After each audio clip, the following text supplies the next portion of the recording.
Hi hello ಎಲ್ಲರಿಗೂ ನಮಸ್ತೆ. Welcome back to my channel. ಎಲ್ಲರೂ ಹೇಗಿದ್ದೀರಾ? ನೀವೆಲ್ಲ ಚೆನ್ನಾಗಿದ್ದೀರಾ? ನಾವು ತುಂಬ ಚೆನ್ನಾಗಿದ್ದೀವಿ ಅಂತ ಹೇಳ್ತಾ ಇವತ್ತಿನ ಈ ವ್ಲಾಗ್ನ ಸ್ಟಾರ್ಟ್ ಮಾಡ್ತಾ ಇದ್ದೀನಿ. ನಾನಿಲ್ಲಿ ಬಂದಿರೋ ದೇವಸ್ಥಾನ ದೃಷ್ಟೇಶ್ವರನ ದೇವಸ್ಥಾನ. ಇದು ನಮ್ಮ ಮನೆಗೆ ಹತ್ತಿರ ಆಗಿದೆ.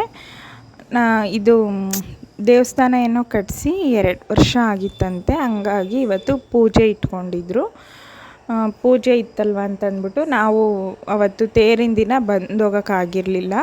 ಹಾಗಾಗಿ ಅವತ್ತಿನ ದಿನ ಬಂದು ನಾವು ಎಲ್ಲ ಪೂಜೆ ಮಾಡಿಕೊಂಡು ಬಂದ್ವಿ ಅಷ್ಟೇ. ಇದು ಮೊದಲು ಹಳೆ ದೇವಸ್ಥಾನ ಇತ್ತು ಇಲ್ಲೇ. ಇವಾಗ ಹೊಸ್ದಾಗಿ ಕಟ್ಟಿ 2 ವರ್ಷ ಆಗಿತ್ತಂತೆ. ಹಾಗಾಗಿ ಬಂದಿದ್ದೀವಿ ನೋಡ್ಕೊಂಡು ಹೋಗೋಣ ಅಂತ.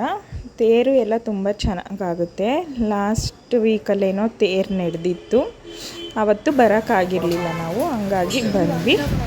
ಹಾಗೆ ದೀಕ್ಷಂದು ಬರ್ತ್ಡೇ ಇತ್ತು, ಏಪ್ರಿಲ್ 23rd ಏನೋ ಬರ್ತ್ಡೇ. ಅದಕ್ಕೋಸ್ಕರ ನಾನು ಇಲ್ಲಿ ಬೇಕ್ರಿಲಿ ಬಂದು ಕೇಕ್ ತೊಗೊಂಡು ಹೋಗೋಣ ಅಂತ ಬಂದಿದ್ದೀವಿ. ಬರ್ತ್ಡೇ ಸೆಲೆಬ್ರೇಷನ್ ಮಾಡೋಣ ಅಂತ ಮಾಡ್ತಾಯಿದ್ದೀವಿ. ಜಸ್ಟ್ ಸಿಂಪಲಾಗಿ ಕೇಕ್ ಕಟ್ಟಿಂಗ್ ಮಾಡ್ತೀನಿ ಅಷ್ಟೇ. ನಾವು ಎಲ್ಲ ಊರಲ್ಲಿ ಇದ್ವಲ್ಲ ಅಂತ ಕೇಕ್ ಆರ್ಡ್ರ್ ಮಾಡಿದ್ವಿ. ಹಾಗಾಗಿ ಇವತ್ತು ಬರ್ತ್ಡೇ ಸೆಲೆಬ್ರೇಷನ್ ಮಾಡೋಣ ಅಂತ ಮಾಡ್ತಾಯಿದ್ದೀವಿ. ಬನ್ನಿ ನೋಡೋಣ ಇವತ್ತಿನ ವ್ಲಾಗ್ ಹೆಂಗೆ ಹೋಗುತ್ತೆ ಅಂತ. ಇವರು ನಮ್ಮ ಗಂಗಾಧರ ದೀಕ್ಷನ್ ಬರ್ತ್ಡೇ ಆಗಿರೋದ್ರಿಂದ ಎಲ್ಲರೂ ರೆಡಿ ಆಗಿದ್ದೀವಿ.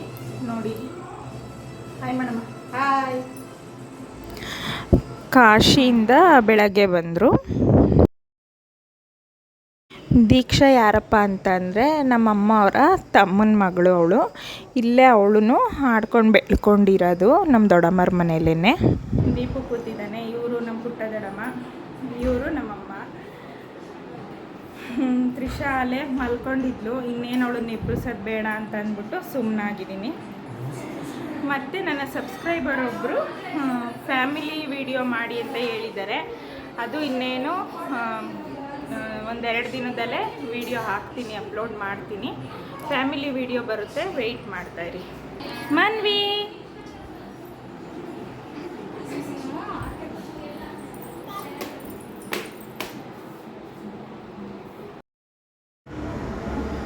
ನಂತರ ಇಲ್ಲಿ ಎಲ್ಲರೂ ರೆಡಿ ಆಗ್ತಾ ಇದ್ದಾರೆ. ಫೋಟೋಶೂಟ್ ಬೇರೆ ಮಾಡ್ಕೊತಾ ಇದ್ದಾರೆ ರೆಡಿಯಾಗಿ.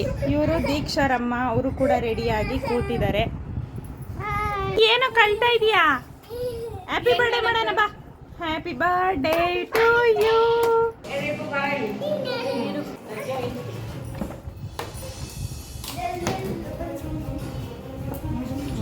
ಮಾಡ್ಬಿಟ್ಟವನು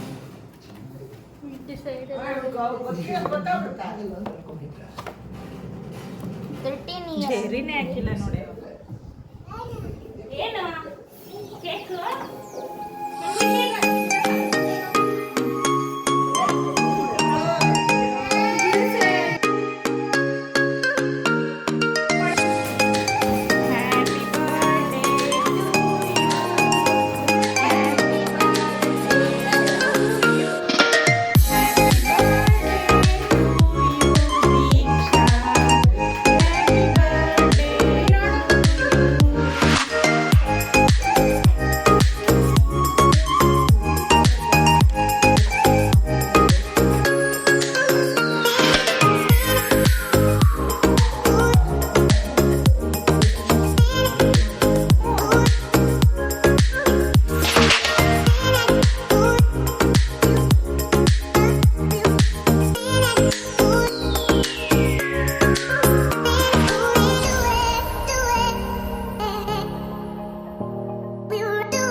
ದೀಕ್ಷಾ ನೀನು ಮಾಡು, ನೀನು ಮಾಡು, ನಾನು ಕಟ್ ಮಾಡ್ಕೊಂತೀನಿ ಮಾಡಮ್ಮ. ಇದೇನು ಇಷ್ಟೊಂದು ಸೀರೆ ತೋರಿಸ್ತಾ ಇದ್ದೀನಲ್ಲ ಅಂತ ಅನ್ಕೊತಾ ಇರ್ತೀರಲ್ವ ನೀವೆಲ್ಲ. ನಾನು ಇದನ್ನೆಲ್ಲ ತರಿಸಿರೋದು ಕಾಶಿಯಿಂದ. ದೊಡ್ಡಮ್ಮರು ಹೋಗಿದ್ರಲ್ವ ಕಾಶಿಗೆ, ಅಲ್ಲಿ ರೇಟೇನೋ ಸ್ವಲ್ಪ ಕಡಿಮೆ ಅಂತ ಹೇಳ್ತಾಯಿದ್ರು ಕಾಟನ್ ಸ್ಯಾರೀಸ್ ಎಲ್ಲ. ಹಾಗಾಗಿ ನಾನು ಕೂಡ ಒಂದು 10 ಸೀರೆ ತರಿಸ್ಕೊಂಡಿದ್ದೀನಿ. ನಾನೇನಕ್ಕೆ ತರಿಸ್ಕೊಂಡಿದ್ದೀನಿ ಅಂತ ಅಂದರೆ, ಇದು ರಿಟರ್ನ್ ಗಿಫ್ಟ್ಸಿಗೆ. ಇನ್ ಕೇಸ್ ಆಫ್ ನಮ್ಮ ಮನೆಯಲ್ಲಿ ರಿಲೇಷನ್ಸ್ ಯಾರಾದರೂ ಬಂದ್ರೂ ಸಡನ್ನಾಗಿ ಇರಲ್ವಲ್ವಾ, ಹಂಗಾಗಿ ತರಿಸ್ಕೊಂಡಿದ್ದೀನಿ. ಆ ಟೈಮಲ್ಲಿ ತೊಗೊಳಕ್ಕಾಗಲ್ವಲ್ಲ ಅಂತ. ಮನೇಲಿ ಯಾವಾಗಲೂ ಸ್ಟಾಕ್ ಇದ್ದೇ ಇರಬೇಕು ನನಗೂ. ಸೀರೆಗಳು ಮತ್ತು ಬ್ಲೌಸ್ ಪೀಸ್ಗಳು, ಬಳೆಗಳು ಆ ಥರ ಎಲ್ಲ ನಾನು ಸ್ಟಾಕ್ ಇಟ್ಕೊಂಡಿರ್ತೀನಿ. ಯಾರಾದರೂ ಸಡನ್ನಾಗಿ ಬಂದರೆ ಕೊಡ್ಬೋದಲ್ವ ಅಂತ. ಹಂಗಾಗಿ ನಾನು ಇಷ್ಟು ಸೀರೆನ ಅಲ್ಲಿಂದ ತರಿಸ್ಕೊಂಡಿದ್ದೀನಿ. ಆ್ಯಂಡ್ ನಾನು ಕೂಡ ಇದರಲ್ಲಿ ಒಂದು ತೊಗೊಂಡೆ. ನಾನು ಯಾವ ಸೀರೆ ತೊಗೊಂಡಿದ್ದೀನಿ ಅಂತ ನೀವು ಗೆಸ್ ಮಾಡಿ. ಸ್ಯಾರೀಸ್ ಮಾತ್ರ ತುಂಬ ಚೆನ್ನಾಗಿತ್ತು. ಉಟ್ಕೊಂಡ್ರೆ ಸೂಪರಾಗಿ ಕಾಣಿಸುತ್ತೆ, ಅಷ್ಟು ಕಂಫರ್ಟಬಲಾಗಿರುತ್ತೆ. ಉಟ್ಕೊಂಡ್ರೆ ಕಂಫರ್ಟಬಲಾಗಿರುತ್ತೆ. ಆ್ಯಂಡ್ ಈ ಥರ ಮಣಿ ಸರಗಳ್ನ ಎಲ್ಲ ತೊಗೊಂಬಂದಿದ್ರು. ಇನ್ನೇನು ತೀರ್ಥಯಾತ್ರೆಗೆ ಅಂತಂದರೆ ಇಂಥವೇ ಅಲ್ವಾ ಸಿಗೋದು ಅಂತ ಇಂಥವು ತೊಗೊಂಬಂದಿದ್ದಾರೆ, ಹುಡುಗರಿಗೆ ಯಾರಿಗಾದ್ರೂ ಆಗುತ್ತೆ ಅಂತ. ಆಮೇಲೆ ಈ ಥರ ತಾಳಗಳು ತೊಗೊಂಬಂದಿದ್ದಾರೆ. ನಮ್ಮ ಅಕ್ಕ ಏನೋ ಹೇಳಿದ್ರಂತೆ, ನಮ್ಮ ಅಕ್ಕನೂ ಅವ್ರ ಮಗಳು ಮ್ಯೂಸಿಕ್ ಕಲಿತಾ ಇದ್ದಾರಲ್ವ, ಅದಕ್ಕೆ ತಾಳ ತೊಗೊಂಬರ್ರಿ ಅಂತ ಹೇಳಿ. ನೋಡಿದ್ರಲ್ಲ ಫ್ರೆಂಡ್ಸ್, ಇದಾಗಿತ್ತು ಇವತ್ತಿನ ನನ್ನ ಈ ವ್ಲಾಗ್. ಇಷ್ಟ ಆದರೆ ಲೈಕ್ ಮಾಡಿ, ಶೇರ್ ಮಾಡಿ ಮತ್ತು ಕಮೆಂಟ್ ಮಾಡಿ. ನಾನು ಯಾವ ಸೀರೆ ತೊಗೊಂಡೆ ಅಂತ ಗೆಸ್ ಮಾಡಿ ಕಮೆಂಟ್ ಮಾಡಿ.